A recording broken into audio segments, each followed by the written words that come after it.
Maayong hapon, Negros. Ini ang Digicast Negros 10. Ang nagapangunangan na pulo ka mga balita sa isla sa Negros ang amon ni gadulong sa inyo. Updin ninyo kami via Facebook, YouTube, kag sa KCAT Channel 11. Kaag subong batian nyo kami sa FM station nga 91.1 FMR Bacolod. Kagyari ng top 10 nga mga balita sa Negros, subong adlaw. Regulated nga truck ban kag no parking sa Lacson Street gid patuman na. Iba nga mga motorista wala nakahibalo. 16 anyos nga dalagitan na sa puwan patay kag insulod sa sako sa Cadiz City. Kampo ni punong barangay Noli Villarosa mag-file sa motion para mabalabagan ang iyang dismissal order. 4 ka mga pasahero pilason matapos mabungguan sa truck ang depasaing nga salakyan. Kag sa good vibes, automatic nga kalan gamit ang usado nga mantika himo sa isa ka mananagat sa Valladolid. Inatanan sa Digicast Negros 10. Sa number 10,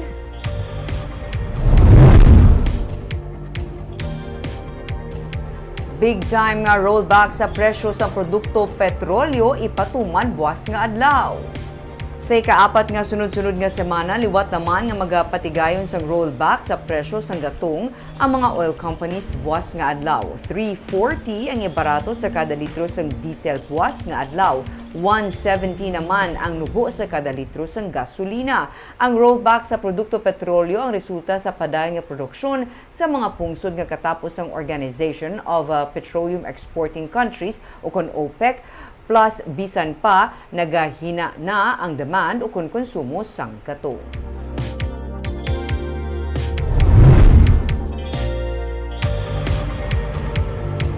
Sa number 9, na-reconcile na sa syudad sa Bacolod ang listahan sa mga job order workers gani sarang na sila makabaton sa ilang mga sweldo. May kapin sa 3,500 ang job order workers sa Bacolod City pero hindi malipod nga kadamaan sa ila ang wala makabaton sa sweldo makaligad sa binulan nga trabaho. Bangod pila sa ila ang wala pa sa appointment letter. Gani humalin sa nagligad nga semana, ginmando ni Mayor Albi Benitez nga mapatuman ang ID system para sa mga JOs agud mapatod kun diin sila nga departamento kag kun san ukutob ang ilang nga kontrata. Kaina ginanunsyo sa alkalde nga ilan na reconcile ang listahan sa mga JOs gani ginapaabot ka mabato na nilang ilang nga sweldo. Ginsiling naman sa alkalde nga magapabilin nga hindi maswelduhan ang kutob sa mga volunteers nga nagserbi man sa syudad sa sulod sang pila ka bulan. Humalin sa nagligad pa nga semana nga ginatingguan sang syudad nga mapangitaan sa paagi nga mabayaran man sila sa ilang pagtrabaho sa syudad.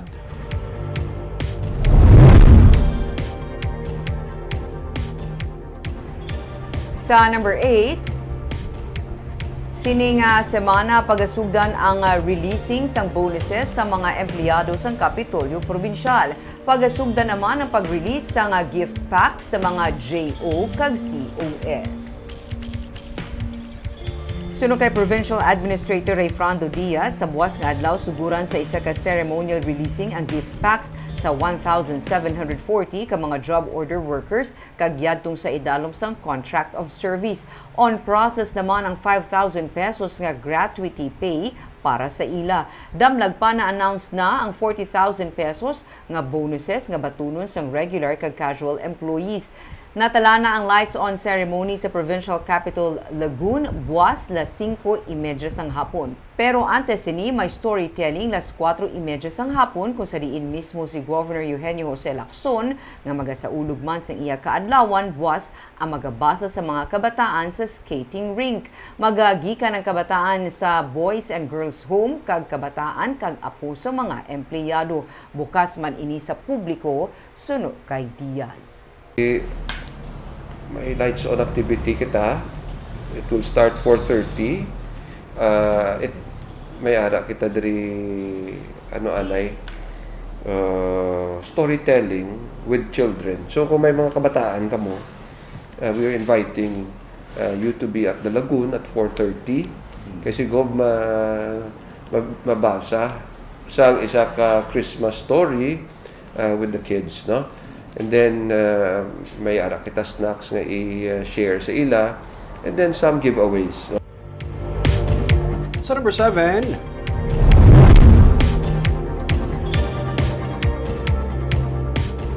duwa ang pilason sa separado ng mga aksidente ang nagluntad sa Bacolod City sa weekend. Nagapabilin sa hood sang auto ang 27 anyos nga si Jason Valdez matapos makabunggo diri ang iyang motorsiklo sa dalan sa entrance ang Doña Juliana Heights Subdivision sa Bacolod City sa Sabado. Sa investigasyon sa PNP, nagkadalagan sa separate nga lane ang auto kag motor ni Valdez. Ang hinali na lang nga mag-overtake si Valdez sa iya ginasundan man nga motor. Dito kay nagbunggo ang iyang motor sa nagasugata nga auto. Galingon man niya gidala sa ospital si Valdez kag padayon karon nga ginabulong.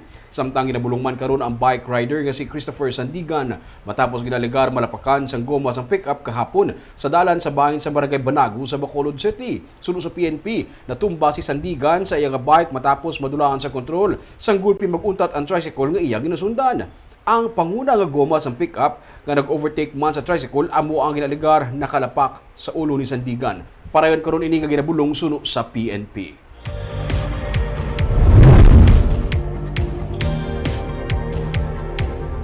Sa number 6, apat ka mga pasahero pilason matapos sa makabunggo ang isa ka truck nga nagakarga sa beer sa isa ka depasahe nga salakyan. May report si Romeo Subaldo. Pasado las 10 kailas ang aga, hinali na nag-ungot ang mga motorista sa may bangga skala sa Barangay Estefania sa Bacolod. Sa unhan, may truck nga may karga nga beer nga nakabunggo sa depasahero nga salakyan sa atubang sa Metro Bacolod Hospital and Medical Center. May isa ka pasahero ginakuhaan sa BP, ang isa naman ginakold compress ang ulo. Ang duha ginkarga sa ambulansya. Istorya sa driver sa depasay nga salakyan, nakibot na siya sa hinali na lang nabungguan sa truck ang iyang pangulihi. Pili mo pasahero ka, Bilog? Walo, sir. Pilang pilason? Nang apat. Apat ni. May nataman, Ged? Atong sigulang. Sunod sa driver sa truck, hinali na lang kuno nawadaan sa preno ang iyang salakyan. May sa init ko lapak ko break kay balan ko may protocol ko engine. Kapundo dito. So naglapak ko. Naglapak ko, dugay-dugay kakagat. Doon pa nagbalik ang iyang brake. So tapak na maguliwat. Tingnan na kayo. Hindi na gid Wala po sa. Nagtakla sa gutter ang truck, nabuka ang semento nga taklob sang manhole. Ang duha sa apat ka mga pilason nga pasahero ang gindala naman sa ospital.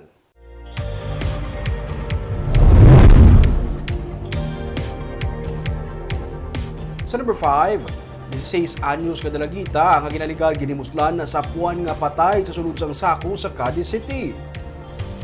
Sang Biyernes, wala na makapauli ang 16 anyos sa grade 11 student kag na-report na ini nga missing. Gikan lang sa eskwelahan ang estudyante sang aga para magpraktis ang saot. Kahapon sang aga, nasapuan sa ang iyang bangkay nga nagalutaw sa suba sa barangay Kabahog sa Cadiz City. Sunod sa kay Lieutenant Colonel Hill John Despi, hepe sa Cadiz PNP. Wala na sa pangidalom nga panaptod ang biktima sang masapuan kag natabunan sang sako ang ibabaw sa iyang lawas kag madamo sang pilas. Posible nga ginimuslan ang biktima sunod sa pulis mismo man sang Biyernes kung saan o ini nga nadula. Nadakop man sang PNP ang suspect nga nag-istar sa balay nga ginaagyan sang biktima papauli. Gintudlo ini sang isa ka witness kag may nakita nga ebidensya ang kapulisan sa balay sang suspect. Detained na siya sa karon sa Cadiz PNP.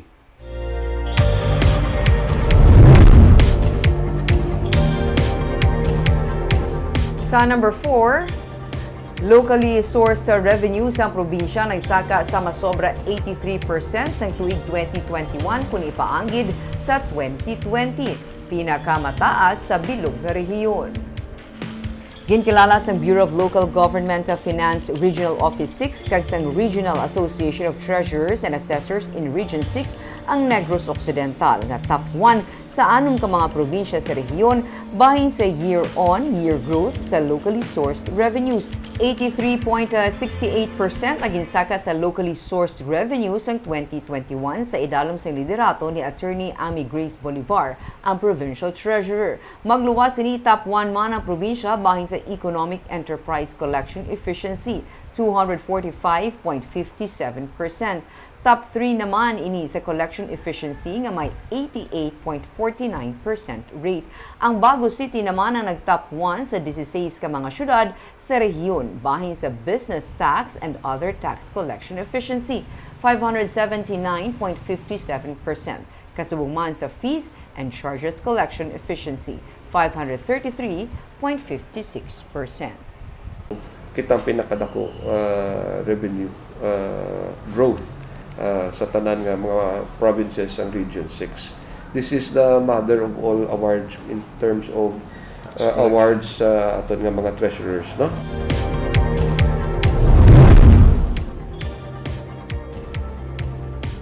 Sa number 3, 11 ang COVID-related deaths. Sa report ng Provincial Incident Management Team, sa una man nga 11 kaadlaw sa bulan sa Disyembre.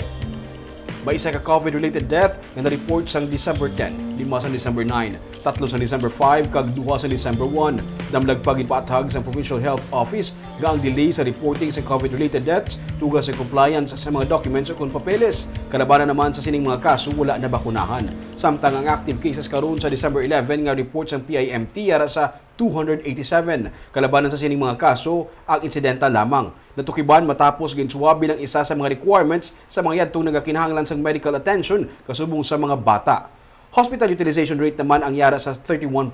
Sunod sa kay Provincial Administrator Refrando Diaz, sa datos sa December 11, may 28 ka COVID-positive patients ang yara sa Cadiz District Hospital. Ginalauman nga tayuyon ang pagdubo sa COVID cases.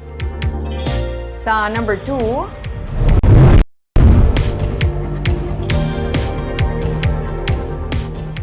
abogado ni punong barangay Noli Villarosa sa Tangub ang mag-file sang motion na gusto mabalabagan ang pagpatuman sa dismissal order batok sa iya. Sang Huwebes lang nag-file sang motion for reconsideration ng abogado ni Barangay Tangub punong barangay Noli Villarosa nga si Attorney Cesar Distrito sa Office of the Ombudsman for the Visayas. Ini may kangtanan sa ikaduhang nga kaso sang simple misconduct. Ginpapanaugan sa dismissal order si Villarosa kag napamatbatan sang perpetual disqualification from holding public office kag iban pa. Wala pa nabaton sa Department of the Interior and Local Government ang mando halin sa Central Office sa Manila. Gani mag-file man buwas si Distrito sa motion to hold the execution in abeyance samtang wala pa mapatuman ang dismissal order. Iniagud man magpabilin sa pwesto ang punong barangay samtang nagahulat sila sang resolution halin sa na-file nga motion for reconsideration batok sa dismissal order. Si Villarosa ang nagpadulong man kaina kay Mayor Albi Benitez para maghinyo sa bulig. Siya kag si Kagawad Raimundo Pendon ang ginpasakaan sang kaso sang retired teacher makaligad nga na-demolish ang portion sang pader nga nasakpan sang ila private property sang ginpatuman sadto ang clearing operation sang Agosto 2019. Kag sa numero 1 sa mga balita, subong adlaw.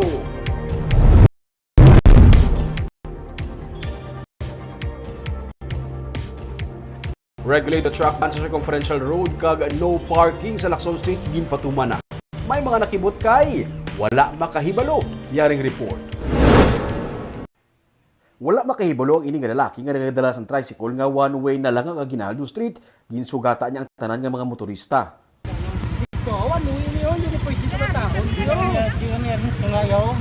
One way na di sa nong. Ang Aguinaldo Street ang para sa mga gikan sa south padulong sa north, sa Gatuslaw naman ang halin sa north kag pa south. May mga dalanon naman yung inhimo nga one way. Ini para ma-minimize ang pag-left turn sa mga salakyan sa Lacson Street kag para may area nga maparkingan ang mga motorista kag mahawanan na ang Lacson.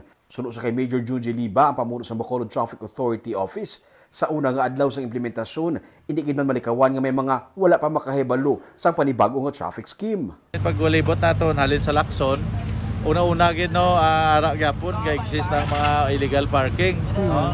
So ang ginhimo ta dalatag patrol gina call kong ila atensyon so kakibot yan sila kay ginabusinahan ko tudo-tudo nga yung tatbala para calling din natin hindi sila pwede na magpark. Kag at the same time kung ginahimo ko at least ma-inform ko man ang mga establishmento, even the guards gina-inform ko nga hindi pwede magpark nila, no? So amo na aton nga first and foremost nga ginahimo para at least tani ang continuous gyapon ara may pasaway gid dili mabuid, no? Ang mga barangay officials kag tanod sa Barangay 4 nagbulig sa pagpatuman sa bago nga pagsunundan sa traffic. Sunod sa kay punong Barangay Antonio Ong 5, bentaha man ini nga mapahagan-hagan ng traffic sa sini nga mga dalanon. Gani nag-assist sila sa bitaw sa pagpatuman sini. Ay mo gid nga one way kay grabe gid ang traffic yung grabe gid yan. Congested na din ang diyan. Puno kay katama. Subo-subo nga aga may mga nasugat antang ara gyapon nga wala kabalo. Oh, may aras na. Pero na-controller gid yan. Na-controller. Basta may tao lang kada bangka. Hindi kita mapublika. Sa Kagawad Zao Pastrana, nagbulig man pahibalo sa mga motorista nga one way ang Gatuslaw kag Aguinaldo, pero ginatingwaan gid nila nga malikawan na binaisay sa mga driver. Balik na with a smile lang. Sa wayon sila naton nga gayong gyapon. Hindi pwede kay ti basi magkainit nga dansang chimpo. mainitay, ano lang gyapon. Mayuhan ta sila gyapon para man sa ila tanan. Para magnami ang flow. Sakto man ang desisyon ni Major Liba ang support kami kung anong Tadi nakatak. Yapon kagawad. Ano kung complete name Anong ano alliance? kagawad? Ha? Ano complete name mo gani? Jao Pastrana. Jao pas. JAO. Sa Circumferential Road naman, imbis nga 6 a.m. to 9 p.m., ginimo na nga 6 a.m. tubtob 8 a.m. ang total truck ban, kag 4 p.m. tubtob 9 p.m. Humali naman nas 9 sang gabi, tubtob 6 ang aga, pwede lang makalabay ang mga truck, kag humali naman 8 a.m. tubtob 4 p.m. Regulated ang entry sa mga truck. Hindi sila pwede magsundanay, kag dapat mayara sa interval nga tag 5 ka minutos para hindi magdinaguso. With the 5 minutes interval, may hindi tagin ma-avoid na may aragid instance nga ano sila sundanay sila, so gina na surprise ko nga there were 3 about na mga trucks nga naglasundanay, so gincall ko attention, but then in truth now ginahimo man nila is 5 minutes galing kiti because of our mga traffic lights gaptanay gid sila, tapos hindi man pareho ang speed sa dalagan sa mga trucks. Ang mga may karga nga essential goods ang exempted. Magalawig ini sa 90 ka adlaw kag pwede nga mapauntat o kun ma-extend. Ini ang pamaagi sa syudad para masolusyonan ang nagalala nga traffic sa Bacolod.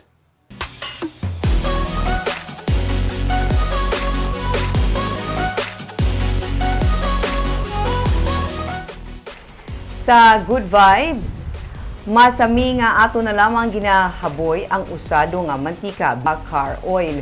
Pero isa ka mananagat ang nakakita sa nga dugang nga palangabuyan paagi sa iya ginhimo nga automatic kalan nga nagagamit sang used oil. May report si Nico Delfin.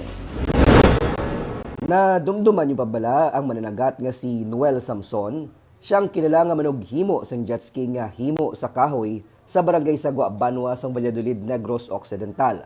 Pero magluwas sa paghimo sang jet ski, ginakasakuan man karon ni Noel ang paghimo sang automatic kalan nga ang gatong mga usado na nga mantika. Mas okay gamiton ang used oil nga iya ka motor o iya ka salakyan. O kon mantika nga used cooking oil. Istorya ni Noel, nakita niya ang pag-obra sa nga kalan sa internet. Amo nga nagdedikar siya nga mag-obra sa iya kaugalingon nga version. Binulan man nga nag-trial and error si Noel sa iya produkto tubtob nga iya ini nahuman. Ang improved version nga kalan ni Noel, mayara sang switch kag pwede man magamit sa amo nga kalan ang usado nga car oil. Sa isa ka bulan makapaubos siya sang 50 ka kalan nga iya ginabaligya sa 2,500 ang bilog. Nakalabot na ganing iya produkto sa Mindanao kag pila ka mga probinsya sa Visayas. Sa ako di sa ako do okay naman siya ang ining